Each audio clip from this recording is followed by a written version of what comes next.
satanistas sueltan en el nombre de Jesús toda carga, todo, Él tiene lo mejor. Lo de nosotros no funciona. A medias si funciona en algo. Antes de proseguir, quiero que tengan bien claro cómo fueron algunos detalles que se dieron en el surgimiento de ese enemigo. Hablamos para aquellos que llegaron ahora, que no están tan aware, tan empapados o tan conectados al hilo que llevamos del libro de Esther. Surge un enemigo que tenemos hoy tú y yo, que luchamos con él a diario porque es una batalla diaria, y recuerde que es la mente, ¿okay? En asuntos de quién tiene qué. Es una guerra, como diríamos, como una guerra como de dioses, ¿no? ¿Quién posee mis esencias, mis valores, mi mente, a quién adoro? Y así ocurrió. Vamos entonces a ver un video de cómo fue desenmascarado este enemigo. Porque según el registro bíblico, cuando Amán hace que el rey firme el decreto, resulta que, mire cómo es que trabaja Dios en todas las cosas y en sus planes. El rey Asuero no podía dormir, dice el registro bíblico, y le pidió a los escribanos que le presentaran el libro de las crónicas. ¿Qué había pasado en el reino? ¿Y qué cosas habían hecho y qué cosas no se habían hecho? Y el rey, repasando, observa que había ocurrido algo en contra de él. Dos trabajadores, dos eunucos, habían, parece que, confabulado un atentado contra el rey, y como el recepcionista funcionario Mardoqueo estaba en la sala de recepción, escuchó y se adelantó y hizo los arreglos pertinentes para que ese atentado no se diera contra el rey. Y eso apareció en el libro de las crónicas. Y es interesante porque entonces el rey se da cuenta y dice: oye, pero ¿quién es ese Mardoqueo que hizo algo tan valeroso y no se le retribuyó nada, ni crédito, nada? ¿Qué pasó aquí? A este hombre hay que darle un honor o hay que hacer algo en agradecimiento. Busquen a ver qué pasó. ¿Se le dio algo a Mardoqueo? No se le hizo nada. Pues este hombre hay que honrarlo, porque él hizo la gran cosa por el rey. Le salvó la vida al rey. Entonces, el rey consulta con su primer ministro, ¿con quién más? Oye, Amán, a un hombre que se tiene que honrar porque ha hecho algo valeroso por el rey, ¿qué tú crees que podemos hacer? Y Amán dice: bueno, pues él pensando que era él. Pues mira, ¿qué podemos hacer? Vamos entonces a vestirlo con la ropa real, con la corona real, con toda esa fanfarria, gangarritas reales, y lo paseamos por toda la ciudad para que el pueblo vea lo digno que es ese hombre. Y el rey dice: yes, perfecto. Eso es lo que vamos a hacer con Mardoqueo. ¿What? ¿Cómo Mardoqueo? Sí, Mardoqueo merece ser tratado como lo que tú acabas de decir, un hombre honrado. Así es que vamos a honrarlo con tu misma recomendación. Búscamele los vestidos reales para ponérselos a Mardoqueo y pasearlo por toda la ciudad para que todos vean el acto valeroso. Oye, así son las cosas con Dios. El que quiere el mal para ti, el que busca ponerte el pie para que te caigas, de alguna manera te va a reivindicar en público. Porque lo que haces en privado, calladito, Dios te lo recompensa en público. ¿Cuántas alaban el nombre de Dios por eso? Y Mardoqueo, su adoración, su lealtad como empleado, como funcionario del gobierno, fiel a su jefe, íntegro, sin hacer mucho ruido, fue honrado por su enemigo. Oye, ¿cómo es eso? Por su enemigo. Así que cuando esto ocurre, pues ahí viene el desenlace rápido de todo lo que ocurre, ¿verdad? Porque entonces Amán es desenmascarado, y entonces incluso Amán había confabulado a su familita para que prepararan hasta una horca para el insubordinado Mardoqueo, que no quería postrarse delante de él. Les cuento que ese mismo enemigo sigue vigente hoy, buscando exactamente lo mismo, un asunto de adoración. Y está detrás de un pueblo distinto, que tiene un Dios diferente y tiene una cultura distinta. Porque aquí la cultura está muy ligada a este asunto de adoración. ¿Eh? Entonces, en ese momento, cuando Mardoqueo le dice a Esther, no pienses que por estar en el reino y ser la reina vas a escapar porque eres tan judía como los demás. En otras palabras, anímate, alístate y haz lo que tienes que hacer. Porque quién sabe y para esta hora has llegado. Eso fue...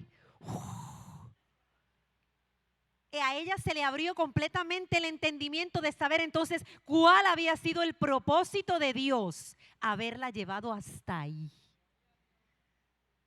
Porque saben que Dios nunca da el plan desde el principio. Qué cosa tremenda. Si lo diera, la cosa fuera fácil. No, Él no pone el plan desde el principio. Él lo mantiene incógnito, escondido. Porque sabe que si nos dice el plan desde el principio, ¿quiénes lo vamos a dañar? Porque somos así, controladoras por naturaleza. Y vamos a buscar los cinturones, a ver cuál botón es el que vamos a apretar. Pero Esther fue estratégica.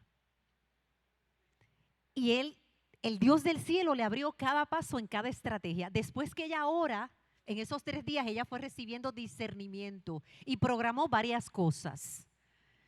Ella de inmediato, después que se terminaron esos 3 días, ella no fue al si perezco que perezca, vamos por ahí, aunque perezca, a lo loco no, con estrategia divina. Y como en los protocolos de Persia se trataban asuntos de comilonas y banquetes, pues vamos al banqueteo. Y el registro dice que fueron prácticamente 3 banquetitos más, que ella organizó personalmente para darle a Amán la oportunidad de manifestarse. Y eso para ella era estratégicamente muy bueno, porque le daba la oportunidad de ella, mientras iba trabajando en la estrategia, ver cuáles eran los movimientos específicos que tenía que hacer. El rey, en cada intervención del diálogo con ella, le preguntaba, ¿qué quieres, mi reina? La mitad del reino te doy si me dices cuál es el deseo. Mire que le digan a usted una cosa así. Amor, te doy todo lo que tengo, todo, todo, todo, para ti, para ti, para ti. Pero ella empezó con los banquetes para darle tiempo para que se manifestara. Óyeme, cuando vino el origen del pecado, así mismo hizo el Padre Dios con el enemigo. Y hoy todavía seguimos aquí. Porque delante del universo tenía que quedar reivindicado el carácter de la justicia de Dios.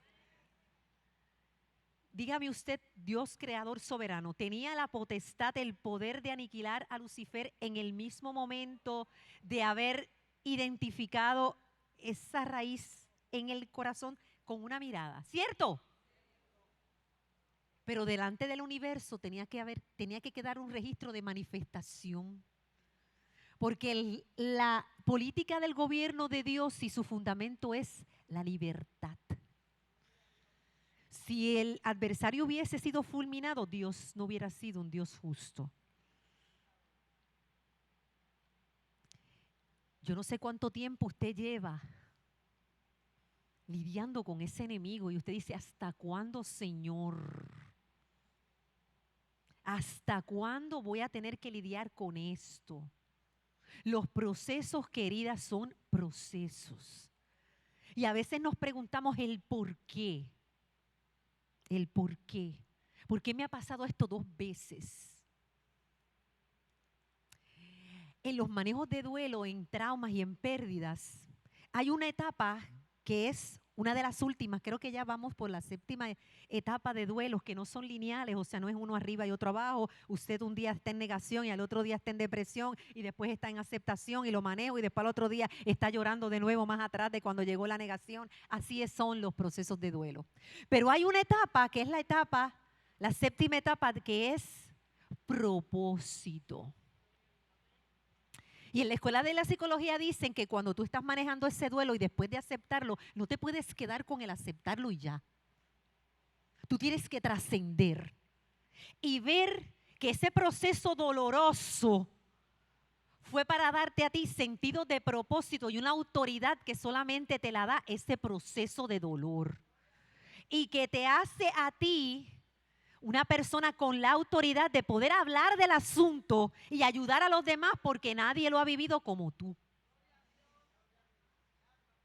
Y eso se conecta tremendamente con este asunto, porque si hay algo que esa piedrita que todavía tienes en el zapato de ese enemigo que está ahí y de situaciones que son recurrentes, traumas complejos, traumas crónicos, traumas agudos, lo que hablamos anoche.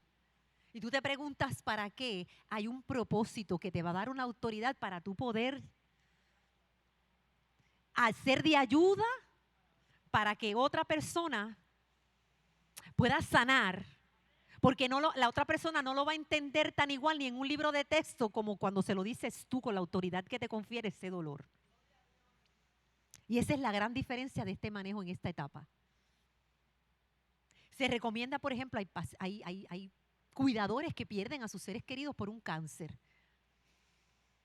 La persona muere y ahora ¿qué hago? ¿Cómo yo manejo este dolor? Solamente un cuidador de un paciente puede entender lo que pasa al otro. Y así sucesivamente. Si usted pasó por un trauma de un divorcio, nadie más puede hablar de eso y decir, ay, perdiste algo, te acompaño los sentimientos. Usted no acompaña nada si usted no ha experimentado nada. No. Usted hable de lo que usted ha vivido. Y eso te da la autoridad para tú poder ser un agente de sanidad. Pues en el caso de Esther, ella tuvo que darle a Amán que se manifestara todo lo que se fuera a manifestar. Cuando ya ella va a presentarse ante el rey, ¿verdad? Aquí vemos que el registro bíblico nos habla de un dato bien interesante, óigame, y no fue hasta que yo pude leer con profundidad y detenimiento el libro para darme cuenta de ese detalle. Y eso tal vez es un factor que ustedes como líderes en sus iglesias han hecho y deshecho y recreado esta escena hasta la saciedad. Esther con el famoso cetro yendo a donde el rey. Oh, sí, aquí llegué, aquí está y me extendieron el cetro, estoy ante la presencia del rey y me lo extendieron y yo toqué el cetro. Pero el párrafo tiene implicaciones extraordinarias. Esther no llegó, dice el texto, bueno, ella se vistió con sus ropas reales y salió. Pero Esther no llegó, aquí llegué con mis tacas. Honey, aquí llegué. Hola. No. Porque ella sabía lo que le implicaba. Ella estaba en riesgo de perder su vida ahí porque ella sabía que ella no podía ser ¿qué? Ir a la presencia hasta que ella no fuera ¿qué? Llamada. Ahí es que viene el asunto de si perezco que perezca, porque ella sabía que estaba yendo en contra de ¿qué? De la ley. Pero ella fue tan astuta, y esto es astucia divina, que ella se vistió con sus ropas de galas reales y se paseó ¿por dónde? Por el patio. Ella no tocó puertas, honey, estás ahí. Tun, tun, tun, tun, tun. No, ella se paseó por el patio. Y el patio quedaba frente a los aposentos reales. Y el rey, ¿qué hizo? La vio. ¡Wow! Y cuando la vio, así como un pajarito que se posa en un arbolito con muchos colores y bellos trinos, dijo, ¡wow! Mi reina, qué bella. Y entonces ella pasa, pero ella desobedeció o no desobedeció, no. Ella no fue a tocarle a la puerta del rey a presentarse sin él haberla que llamado. Antes del cetro hubo algo especial y fue una estrategia de Dios, donde él la vio y entonces él la llama a pasar. Eso es un detalle para mí muy significativo, porque fue el detalle que la liberó de qué. Porque independientemente si él hubiera tenido deseos de verla y la ve un guardia, ¿está violando la ley o no está violando la ley? Sí. Entonces, jóvenes, vemos aquí cómo Dios en nuestros procesos de clamor, buscando discernimiento divino, Él es extraordinario y no se le escapa ni un detalle para nuestro favor. ¿Verdad? Y eso me encanta, o sea, en cada caso. Entonces, miren lo que ocurre aquí. Aquí, antes de ahí, vamos a entender algo. Y es que en esa última estrategia, cuando el rey le da la oportunidad de poder a ella desplegarse del problema, que era lo que él estaba inquisitivamente preguntando, ¿qué le pasa a mi reina? ¿Qué le pasa a mi reina? Y él entiende todo. Aquí vemos un detalle bien importante. El rey estaba angustiado porque él sabía que ni él mismo podía ¿qué? Derogar el ¿qué? El decreto irrevocable. Él sabía que no podía. Pero le dio la oportunidad para que hicieran una modificación tras ese decreto, un contradecreto, pero seguía siendo decreto y el otro seguía siendo inviolable. Hay decretos en la vida, mis queridas, que son irrevocables y que usted no los va a poder cambiar. Esther estuvo orando y ayunando por 3 días y ella recibió el discernimiento, y usted tal vez estará orando por un decreto que recibió hace poco. La decretaron divorciada o la decretaron enferma por una enfermedad terminal. ¿Y qué sucede? Y quiero que ahora me entiendan con una madurez especial, que yo sé que y he estado orando para que el Espíritu Santo se las ponga a ustedes en el corazón para que entiendan lo que les quiero decir con esto de que hay decretos irrevocables. Hay cosas que en el plan de Dios van a permanecer como irrevocables, aunque Él nos ame, porque son parte de su plan. Y aquí es donde muchos se rebelan y dicen, Dios no es justo. Dios no me escuchó, algo pasó que yo no trabajé bien. Porque yo oré con fe por sanidad y mi familiar tuvo que morir. ¿Qué pasó ahí con ese decreto?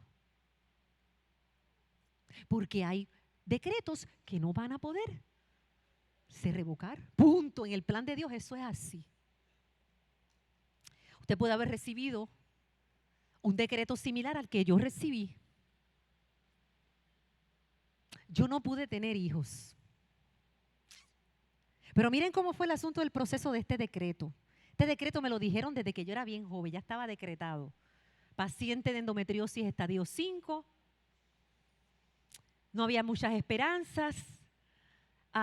El hombre que estaba a mi lado hasta hoy anhelaba que yo fuera mamá, pero él tenía sus propios hijos. Pero sabía que yo tenía intrínsecamente ese don maternal. Y quería que yo tuviera la oportunidad de disfrutar una maternidad junto con él, ¿verdad? Por el puro amor. Una cosa bien bonita. Y entonces, como ya ellos desde joven habían identificado ese decreto por el asunto de la endometriosis, los pacientes de endometriosis no necesariamente es que no pueden tener hijos, todo depende de dónde se aloje la enfermedad. Es un asunto del endometrio, donde esa capa de ese fluido menstrual se supone que mes tras mes ese endometrio se revista de los nutrientes necesarios por si hay un proceso de concepción, pues ese ovulito pegue bien ahí y se establezca el proceso de gestación y ese bebé crezca con los nutrientes necesarios en esa capa uterina. Pero si no se da ese proceso de fecundación, pues ese revestimiento sale como menstruación mes tras mes. La endometriosis te impide que ese proceso se dé y en vez de tu menstruación fluir de una manera, ¿verdad?, normal mes tras mes, se va acumulando como si fueran adherencias. Y esas adherencias, dependiendo de dónde se alojen, es que entonces produce un proceso de esterilidad. Algunos se alojan en algunas las trompas de falopio, otros en otros lugares y así sucesivamente. En el caso mío, vez tras vez yendo a diferentes citas médicas, me decían, es que mira, me hicieron en una ocasión un estudio llamado histerosalpingograma, que era una onda que se conecta para propulsar un líquido, un tinte, es para una imagen radiológica, que pueda pintar hasta dónde puede llegar el fluido y dónde están los bloqueos. Y ese tinte pues pinta todas esas partes. Mi obstrucción era tan grande que nada más de hacer la propulsión, la onda salía hacia atrás. Imagínense cómo eso estaba allí de ocluido. Así que no había mucho que hacer en términos de tratamientos, porque por más que me hicieron raspes, limpiezas y todas estas cositas que uno comienza con la búsqueda y ese deseo de ser madre, buscar soluciones humanas dentro de las oraciones. Porque yo había puesto este caso en las manos de Dios. Ese decreto yo lo había llevado a mi padre rey, a ver si él podía revocarlo por el ojo de la fe. Vuelvo, cambio de médico, voy a diferentes especialistas, los mejores, y el médico me dice, mira, lo último que tienes, la última opción que tienes es hacerte in vitro. Vamos a trabajar con eso, buscamos el mejor profesional haciendo in vitro en aquel entonces, conjunto con la colaboración de un geneticista, un equipo de trabajo poderoso, bien profesional, buscamos lo mejor. Mientras hacíamos las cosas humanas, trabajábamos con el asunto de la fe y las oraciones. ¿Okay? Un equipo de gente estaba orando por mí en aquel tiempo, mi iglesia entera estaba orando. Allá Arnaldo Cruz, en aquel tiempo estaba en Puerto Rico, me ungieron el vientre. Fue una cosa maravillosa de fe. Y llegó el día en que íbamos a trabajar con el asunto del implante. Y aquello fue maravilloso porque aquel médico, esa oración todavía resuena en mis oídos, como en ese momento que se iban a depositar esos huevos que se fecundaron en el laboratorio para que yo pudiera tener la oportunidad de hacerlos desarrollar en mi vientre. En el momento que los iban a implantar, ese hombre junto con el geneticista, los enfermeros, todo el mundo estaba ahí en la oficina. Fue algo grande, en fe, maravilloso. Y él en su oración dice, me depongo yo y le doy paso al dador de la vida, para que sea Él el que implante esos huevos ahí y el poder de su mano sea el que genere la vida adicional que hay. Bueno, eso fue una cosa que cuando yo salí de allí, mis queridas, yo estaba resuelta, confiada, plenamente satisfecha con el proceso, calmada, en paz, porque humanamente y espiritualmente, en términos de ciencia y fe, habíamos hecho todo lo posible. Me implantan los huevos, yo me voy a mi casa, pues esos procesos fueron dificilísimos. El que ha pasado por eso sabe. Bueno, yo he estado, vamos a decir, aunque no tenía la edad, en procesos como si fuera una menopáusica de toda la vida, porque los que han estado en tratamiento de Lupron para poder tener hijos saben cómo es. Y ese proceso es bien, bien tedioso, hacerle creer a tu cuerpo que estás embarazada cuando no lo estás. Es bien, bien duro. Pero nada, lo hicimos todo y estábamos confiados. Cuando llega el momento, entonces después de ese proceso, yo tenía que entonces esperar unas cuantas semanas, darle la oportunidad a que eso se adheriera bien a mi útero, y cuando yo tenía que buscar mi análisis de embarazo, mi esposo estaba tan confiado de que eso se iba a dar y que eso se iba a dar, que él le pagó pasajes a mi familita, que en aquel tiempo todos vivían en la Florida, y le pagó los pasajitos a mi mamá, a mis sobrinos, a todos ellos, para que vinieran el momento en darle la aperturita al sobre, todos pudieran celebrar conmigo, porque él sabía lo significativa que era mi familia para mí. Bueno, yo no sabía nada de eso porque iba a ser una sorpresita. Cuando vamos al laboratorio, que yo cojo el sobre, no me atreví a abrirlo yo y le digo a mi esposo, mira, vamos a abrirlo en el carro, tú y yo solitos, vamos aquí. Y él lo abre. Y yo abro ese papel así y veo ese soberano negativo.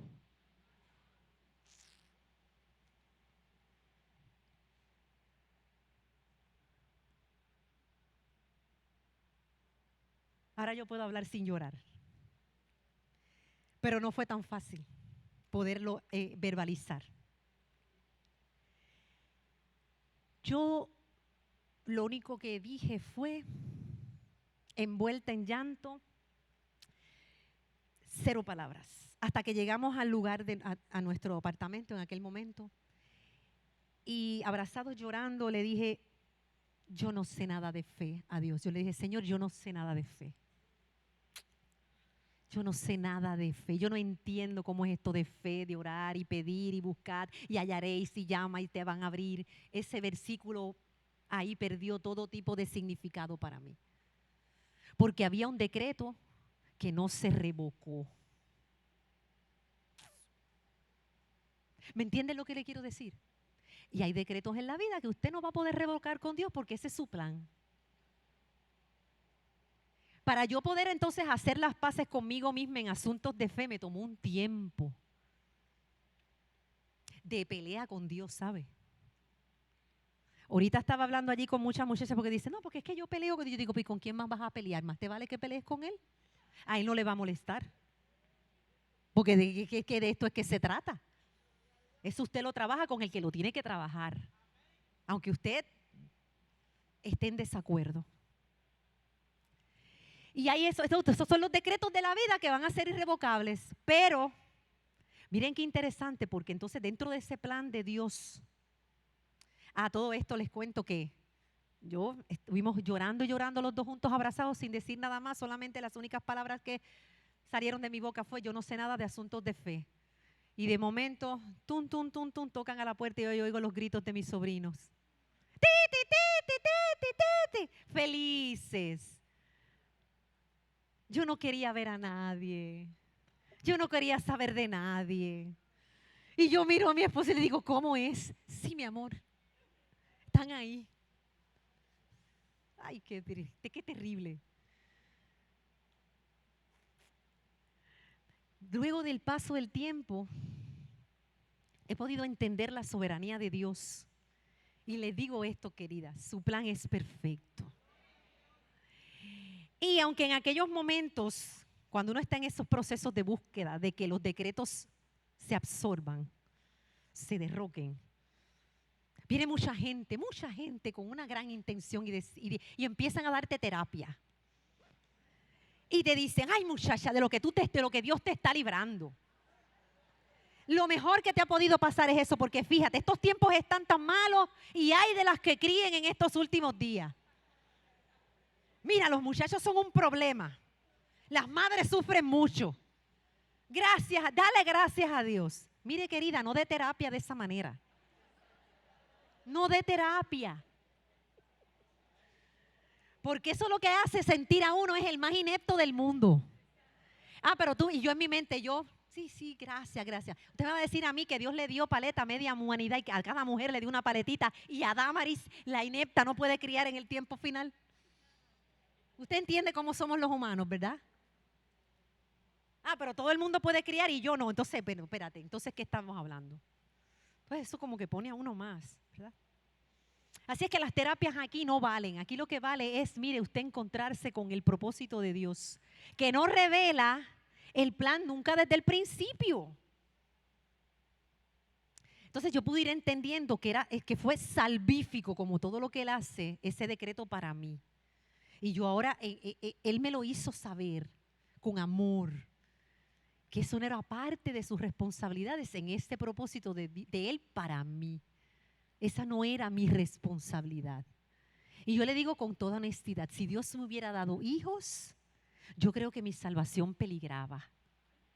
Sí, porque hubiera sido mi ídolo o mi ídola y yo hubiera querido vivir la vida de Él en vez de la mía. Y no pudiera estar haciendo ni una cuarta parte de lo que estoy haciendo ahora para Él.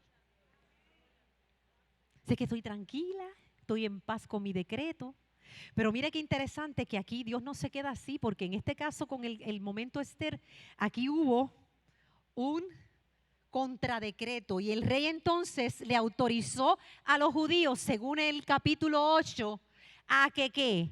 A defenderse. El registro bíblico dice, ok, ustedes prepárense para pelear. Ese día va a llegar, el 13 del mes de Adar, va a llegar donde van a ser los trizas, según el decreto, aniquilados, destruidos, niños, jóvenes, todos, y después le van a coger todos los bienes. Pero yo les voy a dar permiso para que ustedes se defiendan peleando. Ay, Padre. Así es que son los decretos, señores. Así es, usted el decreto no se le va a revocar, pero usted, Dios le dice, defiéndete peleando esta batalla. Y usted va a pelear. ¿Cuál fue el resultado, queridos? Lea los capítulos finales. Llegó el día, el ejército contrario llegó y el pueblo judío tuvo que pelear. Minoría, eran minoría. No tenían armas, no tenían ejército. No eran expertos en guerra, ni en estrategia, ni en maña. Iban a pelear con lo que tenían. Y el registro dice, ¿quiénes ganaron la batalla, jóvenes, amigas queridas? El pueblo judío arrasó con el enemigo. Arrasó. Y protegieron sus vidas, y protegieron sus bienes, protegieron a su gente amada. Y la victoria fue asegurada y el nombre de Dios fue exaltado. Y no había quien volviera a alzar la mano contra ese pueblo remanente de Dios. Ese es el asunto, mis queridas.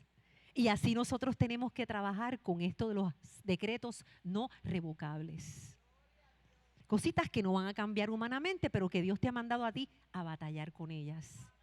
Porque tienes la garantía de que al final su mano te dará ¿qué? La victoria. Amén. ¿Es duro? Sí. ¿Vas a sufrir en el proceso? Sí. Pero la victoria será dada porque Dios promete su presencia. Ese mismo Dios que acompañó en batallas a Josué y al ejército de Israel, que ellos ganaban las batallas, pero había momentos en que el líder estaba ¿cómo estaba Moisés? Y solamente alzando las manos, intercediendo, era que se podía ganar esa batalla. Y hasta Ur dijo, vamos a ayudar a nuestro líder y alzarle las manos, porque esto se vence ¿con qué? Con oración, intercesión, queridas. Esa batalla y esa victoria tú la vas a lograr en intercesión. Y tú dirás, pero es que no tengo los resultados esperados. ¿Qué hago con el ser que amo que está enfermo, que no veo la sanidad? ¿Sabe cuál es el asunto? Que nosotros nos proyectamos en el aquí y en el ahora. Y eso tiene cierto grado de culpabilidad. La escuela de la psicología que te dice, vive el aquí y en el ahora. Vive aquí y en el ahora. Pero Dios no se proyecta solo en el aquí y en el ahora. Dios se proyecta para lo eterno. Y lo que Él quiere para ti es salvación para ti, para tu familia. Que Él va a estar, que su presencia te va a acompañar en el aquí y en el ahora, sí. Pero Él se está proyectando en lo eterno y Él lo que le importa es salvarte. No importa qué. Por lo tanto, esos decretos, tú no los vas a ver ahora en el cumplimiento que tú esperas humanamente, porque te estás proyectando en el aquí y en el ahora. Y tú lo que quieres es ahora recibir el beneficio. Pero como tú ves el plan desde otra óptica que no es la de Dios, aquí la clave está en que tu corazón lata al mismo del de Él. Y esto es un asunto de sometimiento y humildad. Y ahí es donde se nos hace difícil a nosotras entrar, queridas. Y es muy duro. Yo sé lo que le estoy diciendo en cuanto a decretos irrevocables, yo estoy ahí. Pero aún la muerte en las manos de Dios es salvífico y Él lo que busca es redimir. Y si Él necesita asegurarte a ti en ese decreto para salvarte, Él lo va a hacer, aunque tú no lo entiendas. Así es que es momento de que nosotros vayamos haciendo las paces con esos decretos irrevocables. Pero hubo esperanza. Aquí la historia no terminó triste. Aquí la historia fue una historia de triunfo. Aquí triunfó la fe, aquí triunfó el amor, aquí triunfó la presencia de Dios. En esta historia de este momento, Esther, triunfó eso. Porque se le dio al pueblo judío la oportunidad de defenderse. Y fue maravilloso porque, miren, hubo tiempo de gratitud. Me encanta cómo termina el libro de Esther. Los últimos párrafos habla de que hubo una celebración, todo el pueblo salió afuera en la calle, se instituyó una ceremonia cultural de regocijo, que todavía, ahora en marzo hubo una bella, el Purim, precioso, donde se vuelve a leer el libro de Esther rememorando eso. Es como lo que pasó en la Pascua con la liberación del pueblo de Moisés, de Israel. Qué maravilloso, ¿verdad? Cuando tomamos la Pascua, agradecemos a Dios por ese milagro de liberación, donde Dios estuvo presente en ese otro exterminio, que solamente salieron a flote los que tenían la señal en el dintel. Pues aquí en el proceso de Esther hubo fiesta, hubo gratitud.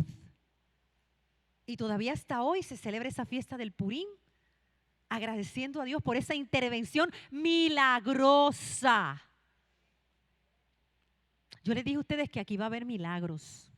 Y tal vez tu decreto no va a ser, revocado. Pueda que sí, porque recuerde que Dios es especialista en esto. Algunos van a ver de inmediato, otros van a tardar y otros no se van a materializar. Pero va a llegar un milagro, porque el milagro va a ocurrir en ti, en tu manera de pensar. Y el milagro más portentoso que puede hacer Dios en la vida de un ser humano no es abrir mares, no es dar tantas victorias colectivas, no es bajar maná del cielo. Eso es entre otras cositas, Él es Dios. El milagro más portentoso que Dios puede hacer es el cambio de manera de pensar en un ser humano, ¿sabe? Ese es un milagro de verdad, porque mira que no es fácil cambiar esos patrones de pensamiento. Ese es el milagro, y ese es el milagro que usted va a recibir hoy aquí en el nombre de Jesús. Y usted se vaya de aquí con un cambio de manera de pensar. Eso estriba el arrepentimiento. El arrepentimiento no es llorar por las faltas y los pecados cometidos. El arrepentimiento es un cambio en la manera de actuar, de pensar, irme con otra perspectiva de mi dolor, de mi momento Esther. Entonces hubo gratitud, porque la gratitud, y eso es lo que se quiso, ¿verdad?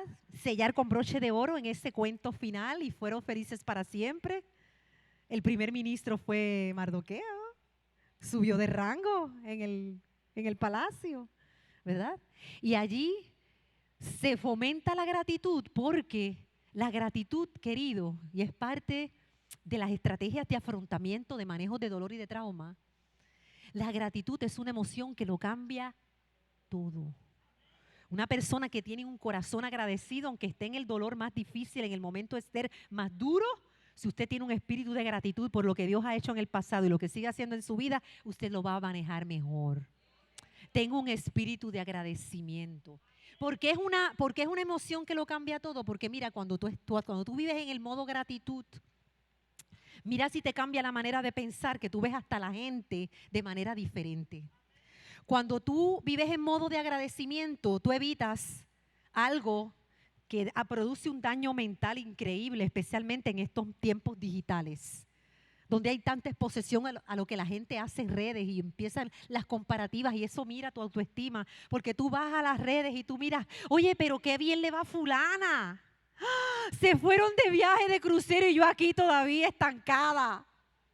Pero mira qué familia tan bella, felices los 4, los mejores hijos. Ay, compraron carro nuevo y el mío no camina. Entonces la gente se idealiza de una falsa apariencia que a veces mortifica y te hace pensar de otra manera, pero la gratitud cambia el asunto, porque cuando tú vives en modo de gratitud, tú ves esos logros y dices, muy bien, qué bueno que los tienen. Tienen una familia feliz, pero mis muchachos no son perfectos, pero son los mejores porque son míos. Mi hijo es el mejor. Aunque mira, tenga sus Cs y sus Ds por ahí, sus jefecitas colas. Es el mejor porque es mi hijo y me lo dio Dios.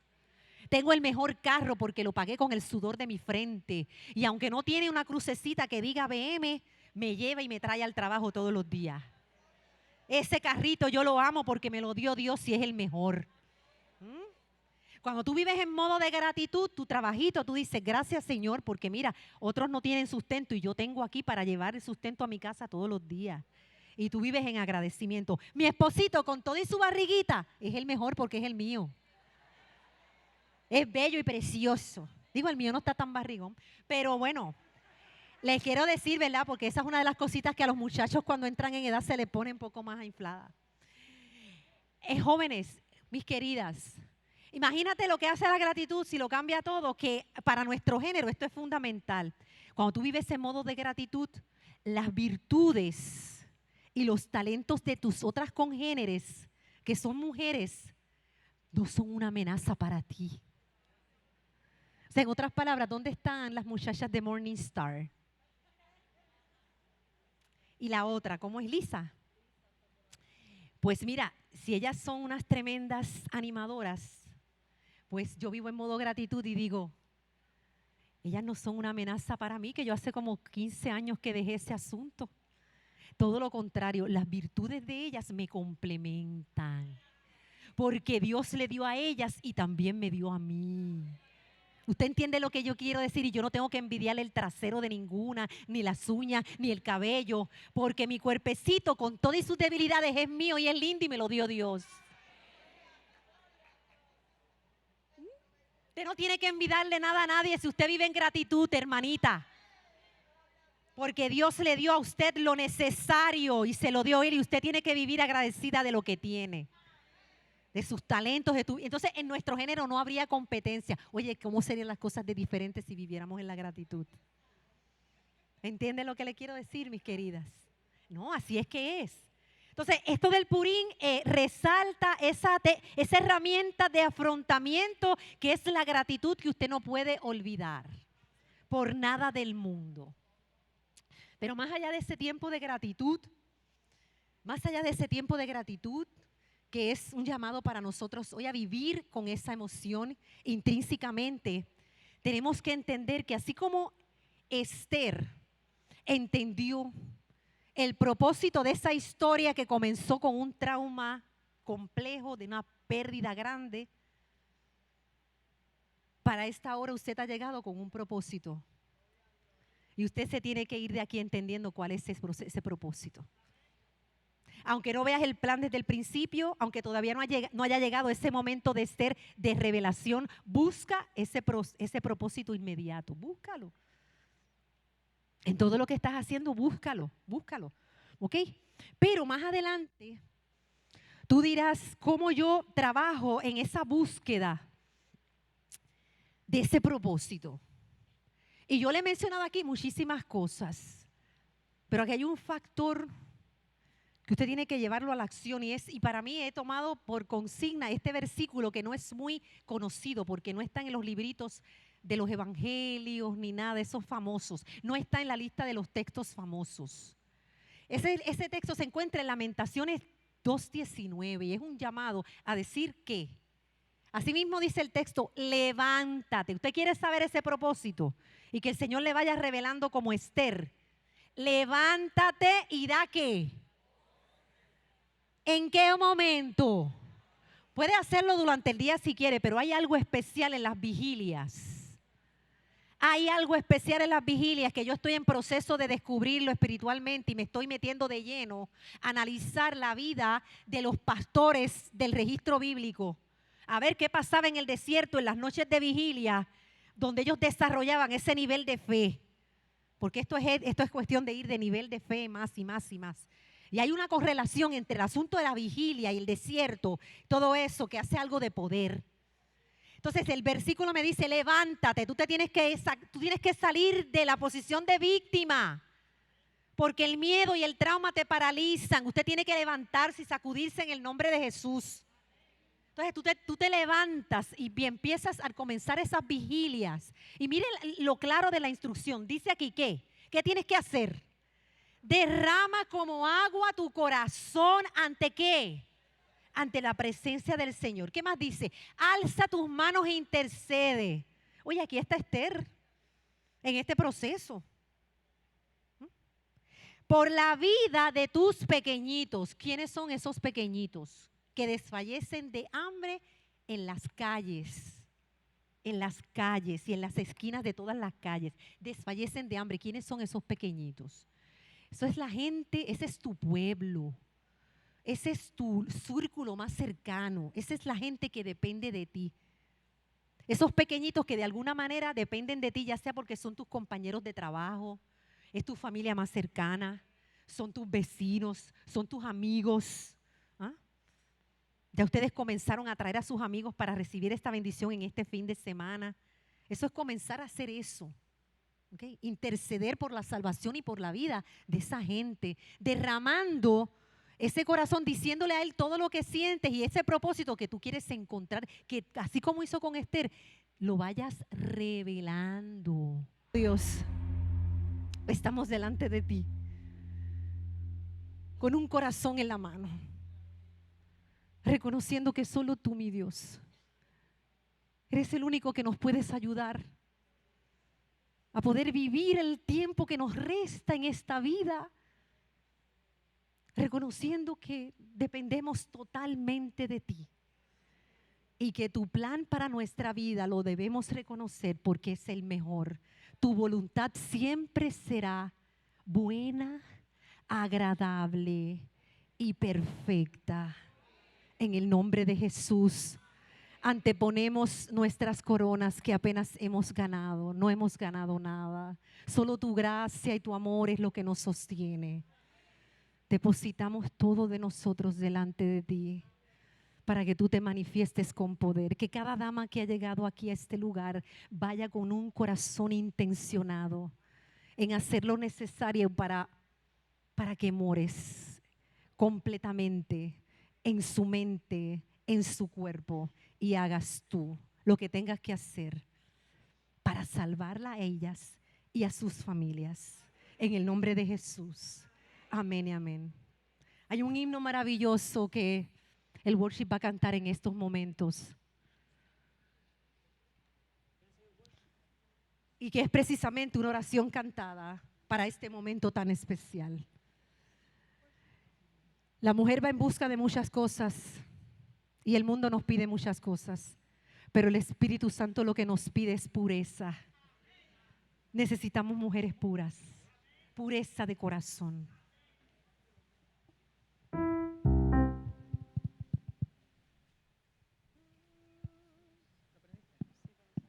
Dos.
Me presentaré ante el Rey, el mejor de mis vestidos me pondré,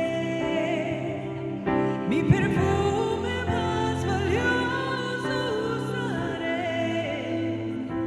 Me estoy preparando para un encuentro con Él.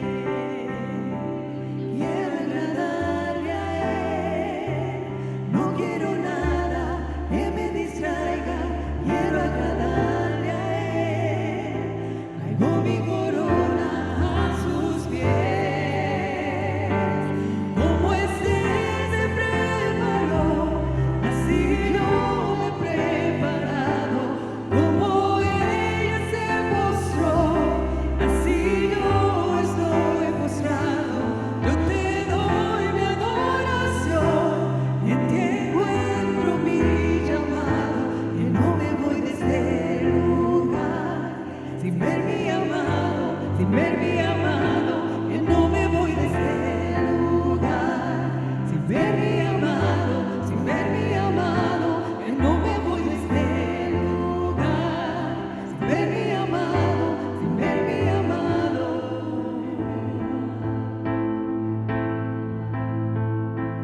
Mi casa dejaré, mi nombre olvidaré, todo atrás lo dejaré, por ver mi amado, por ver mi amado. Mi casa dejaré, mi nombre olvidaré, todo atrás lo dejaré, por ver mi amado, por ver mi amado. Mi casa dejaré, mi nombre olvidaré, todo atrás lo dejaré, por ver mi amado, por ver mi amado.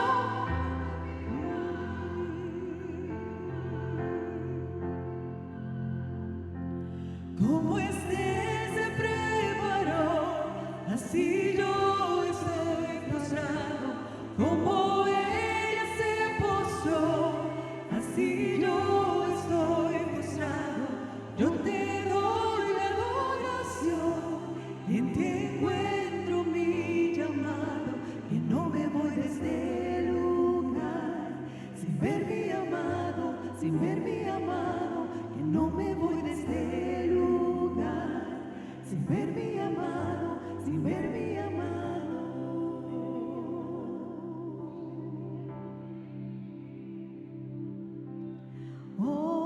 Hoy me presentaré ante el Rey, el mejor de mis vestidos me pondré, mi perfume más valioso usaré. Me estoy preparando